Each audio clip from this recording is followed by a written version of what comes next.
नमस्कार. पत्रकार हेमंत सुशीला श्रीराम जोशी. बघा, तुम्ही सारे त्या थत्तेछाप खोटारड्या मीडियाकडे लक्ष देऊ नका. केवळ प्रसिद्धीच्या हव्यासापोटी मीडियातले अनेक या दिवसामध्ये त्या गिरिजा राऊत विषयी उलट्या सुलट्या बातम्या देत आहेत. नेमकी वस्तुस्थिती कोणालाही माहीत नाही आणि त्याचं नेमकं कारण मी तुम्हाला सांगतो. गिरिजा ही विजय आणि पूजा पवार यांची धाकटी मुलगी. तिच्यापेक्षा ज्या दोघी मोठ्या आहेत त्या जुळ्या आहेत, त्या पण विवाहित आहेत. आणि हे दाम्पत्य अतिशय साधं, म्हणजे ज्याला आपण मध्यमवर्गीय म्हणतो, पण मुली शिकलेल्या देखण्या, त्यामुळे त्यांना स्थळ चांगली मिळाली. अर्थातच जेव्हा गीतेशचं स्थळ सांगून आलं तेव्हा एक ग्लॅमर म्हणून पटकन त्यांच्या तोंडून होकार पडला आणि ते लग्न जुळलं. वास्तविक जो तो तेव्हा नावं ठेवायचा की एवढा काळा कुट्ट आणि कुरूप गीतेश, त्याच्याशी या मुलीनं गिरिजानं का म्हणून लग्न केलं. पण तेच की कधीतरी मोह होतो, कधी श्रीमंती पोटी मोह होतो, तर कधी ग्लॅमर पोटी. एनिवे, त्यावेळेची त्यांची सिच्युएशन मला नेमकी ठाऊक नाही. पण विजय पवार ते भारत पेट्रोलियममधनं निवृत्त झाले आणि त्यांची पत्नी पूजा त्या MTLमधनं निवृत्त झाल्या. आता निवृत्तीपर्यंत हे दाम्पत्य आणि त्यांच्या मुली ते सारे विरारला राहायचे. यथावकाश मोठ्या मुलींची लग्न झाली आणि त्यानंतर 3-4 वर्षापूर्वी या दाम्पत्यानं ठरवलं की आता आपण एवढ्या दूर राहायला नको, म्हणून त्यांची जी मुलगी आहे प्राजक्ता, ती ठाण्यात राहते आणि तिनं सांगितलं की बाबा माझ्या जवळपास तुम्ही राहा, म्हणून हे ठाण्यात राहायला होते. वास्तविक ते विरारला राहायचे, ठाण्याला ते भाड्याच्या घरात राहतात. इतकी साधी आणि सरळ माणसं आहेत. आता होतं काय की हा सगळा त्रास त्यांनी अनेक वर्ष सहन केला. यातून काहीतरी चांगला मार्ग निघेल असं त्यांना वारंवार वाटत होतं. मुलीचा घटस्फोट व्हायला नको हे त्यांना मनापासून वाटत होतं. आणि कुठून कशी बातमी बाहेर पडली कल्पना नाही, परंतु कुठलंही राजकीय वलय याला प्राप्त होऊन आपल्याला न्याय मिळावा हे स्वतः गिरिजा किंवा पूजा आणि विजय पवारांच्या दूरपर्यंत ध्यानीमनी देखील नव्हतं. त्यामुळे त्यांनी जेव्हा तक्रार केली आणि त्यानंतर राजकीय ग्लॅमरस क्षेत्रामध्ये दोघे बाप बेटे म्हणजे गीतेश आणि विनायक असल्यामुळे ती बातमी कुठून तरी लीक झाली आणि अचानक त्या बातमीचा स्फोट झाला आणि त्या स्फोटातून हे सारं बाहेर आलं. कधीही कोणासमोर फारशी न जाणारी अबोल उच्च शिक्षित गिरिजा त्यातून उगाचच चर्चेमध्ये आली. वास्तविक गिरिजाला नोकरी पण सोडायची नव्हती. ती BKCमध्ये मोठ्या हुद्द्यावर काम करत होती, तिला चांगला पगार होता. पण तुझा पगार म्हणजे it's like peanuts to me, असं गीतेश तिला म्हणाला. तिच्या नोकरीकडे त्यानं तुच्छतेनं बघितलं आणि उगाच वाद नको त्यातून तिनं नोकरी सोडली.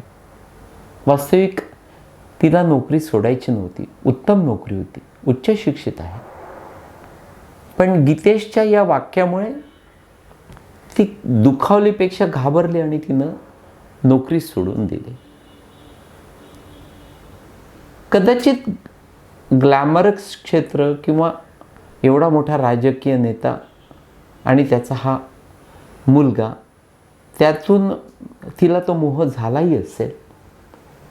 पण जेव्हा हीच गिरिजा लग्नानंतर साध्या चाळीत राहायला आली तेव्हा ती अवाक झाली.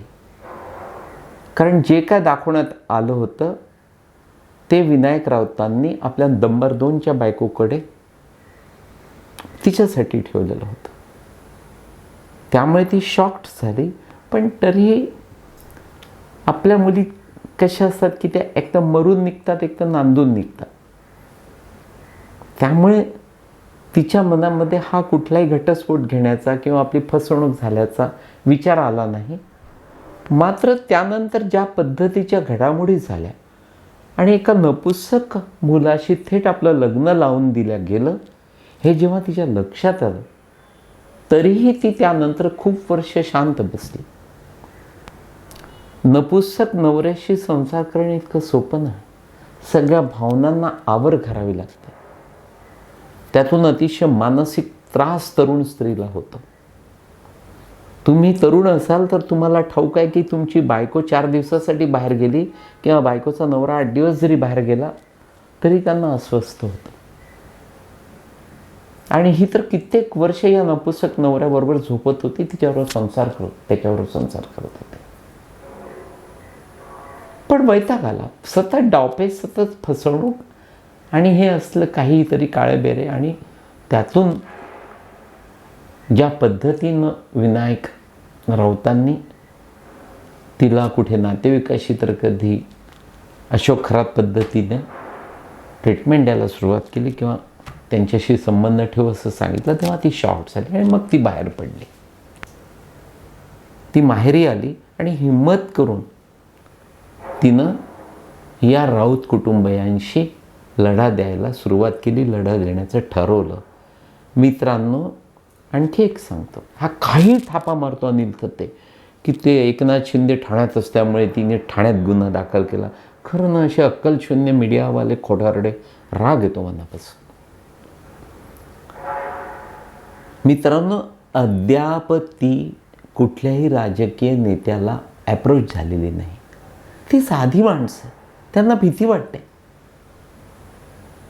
त्यांचे जे अगदी जवळचे मित्र आहेत त्यांचा सल्ला असा की तुम्ही आधी एकनाथ शिंदेंकडे जावा. पण एकनाथ शिंदेंच्या ऐवजी आधी आपण फडणवीसांकडे जाऊ, हे त्यांचं वकील त्यांना फोर्स करतोय. कारण राजकीय पाठबळ असल्याशिवाय तिला यापुढे, कारण आता हे बाहेर पडलं याची चर्चा होते. त्यांच्या घराखाली तिथे इतके ते मीडियातले आणि वेगवेगळे माणसं उभी असतात की ते घाबरले आहेत, वैतागले आहेत, त्रासले आहेत. काय करावं त्यांना सुचत नाही. आणि विनायक राऊत खासदार आहे, इन्फ्लुएन्शियल आहे. तुम्हाला म्हणून सांगतो, ऑफ द रेकॉर्ड सांगतो,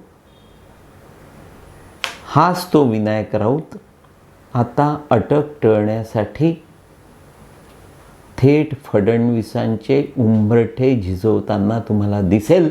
त्यानं तशी सुरुवात केलेली आहे. तो त्या पद्धतीचा निरोप त्याचा गेला आहे. आणि त्याचसाठी थोडक्यात काय तर चुकून माकून किंवा भावनेच्या भरात किंवा कदाचित कुठल्या वेगळ्या कारणामुळे फडणवीस किंवा एकनाथ शिंदे यांची जर राऊतला मदत झाली तर ते अडचणीचं होईल. म्हणून त्यांना माझा सल्ला आहे की आधी त्यांनी फडणवीस किंवा एकनाथ शिंदे त्यांना जे योग्य वाटतं त्या पद्धतीनं त्यांनी आता संपर्क साधण्याची गरज आहे. आणि एक पवार कुटुंबियांचा मोठा भाऊ म्हणून मी नक्कीच त्यांच्या पाठीशी आहे. कारण पवार कुटुंबियांची व्यथा आता माझ्या कानावर आली आहे. त्यातली नेमक्या गोष्टी मला कळल्या आहेत, त्या तुमच्यासमोर उघड करता येणार नाही. कारण ज्यांच्या पाठीशी मी उभं राहण्याचं ठरवलं आहे त्यांचेच सिक्रेट आपण ओपन करायचे हे योग्य नाही. मात्र गिरिजाला 100% न्याय मिळेल असा माझा विश्वास आहे. एका वयस्क व्यक्तीशी, माणसाशी लग्न केलेली तरुणी, दोघांमध्ये वयातलं अंतर, ती एक दिवस नवऱ्याला म्हणाली की तुमचा जो तरुण मित्र आहे त्याच्याबरोबर मला काही दिवस कुठेतरी जाऊ द्या, कारण आपल्याला मूल हवं आहे आणि तुमच्याकडून ते शक्य नाही. एक 100% आहे की तो तुमचा तरुण मित्र देखील विवाहित आहे, त्यामुळे मी त्याच्याशी नक्कीच लग्न करून मोकळी होणार नाही, पुन्हा तुमच्याकडे परत येईल. आणि तिने त्या पद्धतीनं ते केलं. ती त्या नवऱ्याच्या मित्रावर गेली, तिला दिवस गेले, मुलगा झाला आणि ती परत नवऱ्याकडे परत आली.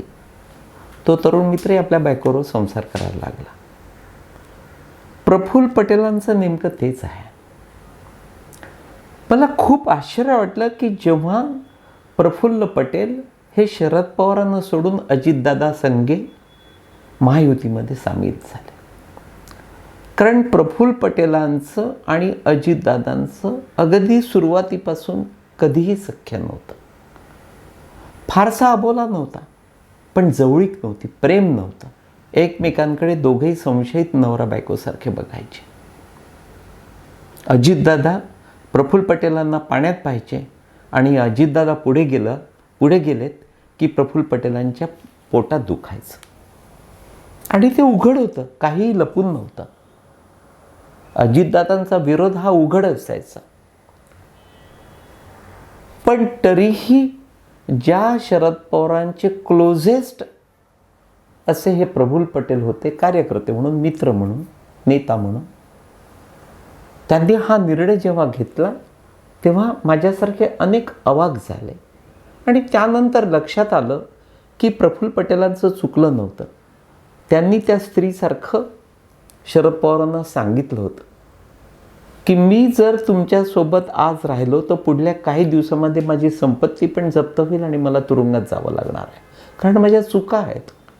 माझी भ्रष्टाचाराची प्रकरणं पुराव्यांसहित शहा आणि मोदींकडे आहे. आणि शरद पवारांनी ते प्रफुल्ल पटेलांचं सांगणं योग्य वाटते. आणि त्यातून कुठलाही मागचा पुढचा विचार न करता प्रफुल्ल पटेल अजितदादांबरोबर जेव्हा आले तेव्हा अजितदादांना आश्चर्य वाटलं. त्यानंतर अजितदादा, प्रफुल्ल पटेल आणि ते सारं त्यांचा राजकीय संसार सुखानं सुरू झाला.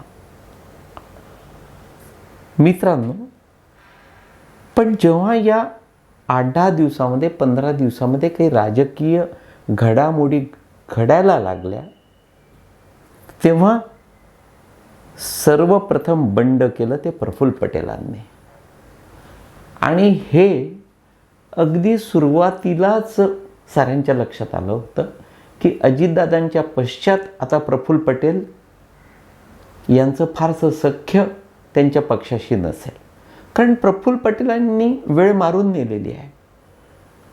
अजितदादांबरोबर ते राष्ट्रवादीत आल्यानंतर, महायुतीमध्ये सामील झाल्यानंतर त्यांनी फडणवीस, शहा, मोदी आणि एकंदर NDAशी खूप चांगले संबंध जुळवून घेतले. त्यांना ती टॅक्ट माहिती आहे. आणि त्यांना नेमकी तीच साथ होती तटकरेंची, कारण तटकरेंचे देऊळ पाण्यात होतं. तटकरेंचे व्यवहार अतिशय वादग्रस्त आहे. प्रफुल्ल पटेलांपेक्षा देखील त्यांची केस जर तुम्ही वाचली तर ती भयंकर गंभीर आहे. आपल्याला त्यात खोलात जायचं नाही. आणि नेमकं तेच घडलं की प्रफुल्ल पटेलांचं आणि त्यांच्या पार्थच्या वडिलांचं सख्य नव्हतं हे पार्थला माहीत होतं. आणि त्यातूनच तुम्हाला ठाऊक आहे की प्रफुल्ल पटेलांचा पत्रव्यवहार हा ग्राह्य धरू नये ही सुनेत्रा पवारांनी विधवा झाल्यानंतर लगेचच निवडणूक आयोगाकडे लेखी कळवून टाकलं, तक्रार केली. त्याहीपेक्षा नवीन जी कार्यकारिणी अस्तित्वात आली, सुनेत्रा पवार अध्यक्ष आल्या आणि ती कार्यकारिणी अस्तित्वात आली, त्या कार्यकारिणीवर सुनेत्रा किंवा जय पवार यांचं फारसं लक्ष नव्हतं किंवा त्या कार्यकारिणीवर खऱ्या अर्थानं ताबा घेतला होता तो पार्थ पवारांनी. मित्रांनो, असं आहे की धीरूभाई अंबानींचा मुलगा जर मुकेश निघाला तर तो मोठा होतो आणि अनिल म्हणून जन्माला आला तर सारं काही संपतं. अमिताभच्या बाबतीत ते होत असेल, किंवा अगदी जितेंद्रच्या घरात तर थेट 2 उदाहरणं आहे की त्याचा मुलगा तुषार कपूर जेमतेम निघाला आणि एकता जगमान्य स्त्री आहे, यश तिच्या सभोवताली फिरत आहे. पार्थच्या बाबतीमध्ये नेमकं तेच झालं की पार्थ पवारांनी उगाच घाई केली. आपल्याला सारं समजतं, आपणच हुशार, आणि मग त्यांनी थेट आईला किंवा प्रसंगी भावाला बाजूला ठेवून त्या कार्यकारिणीत लक्ष घातलं आणि प्रफुल्ल पटेलांचं नाव कट केलं. तटकरेंनाही स्थान नव्हतं आणि तिथून सारंच बिनसत केलं. आता पुन्हा ते वादळ एकदा उफाळून वर आलं आहे, कारण तेच त्या नवरा बायकोसारखं प्रफुल्ल पटेलांना पुन्हा एकदा शरद पवारांकडे जायचं आहे आणि त्यातूनच त्यांनी बंड पुकारला आहे. त्यांना पुन्हा एकदा तरुण पार्थ पवारांना सोडून म्हाताऱ्या शरद पवारांकडे जायचं आहे. त्यांना फक्त संकटातून बाहेर यायचं होतं. तिला जसं मूल हवं होतं तसं यांना संकटातून बाहेर यायचं होतं. तिनं जसं जुन्या नवऱ्याला सोडलं नाही तसं प्रफुल्ल पटेलांना शरद पवारांना सोडायचं नाही. मित्रांनो, हा विषय इथेच संपत नाही. अनेक राजकीय गुपितं मी पुढल्या भागात तुम्हाला सांगणार आहे. तूर्त एवढंच. नमस्कार.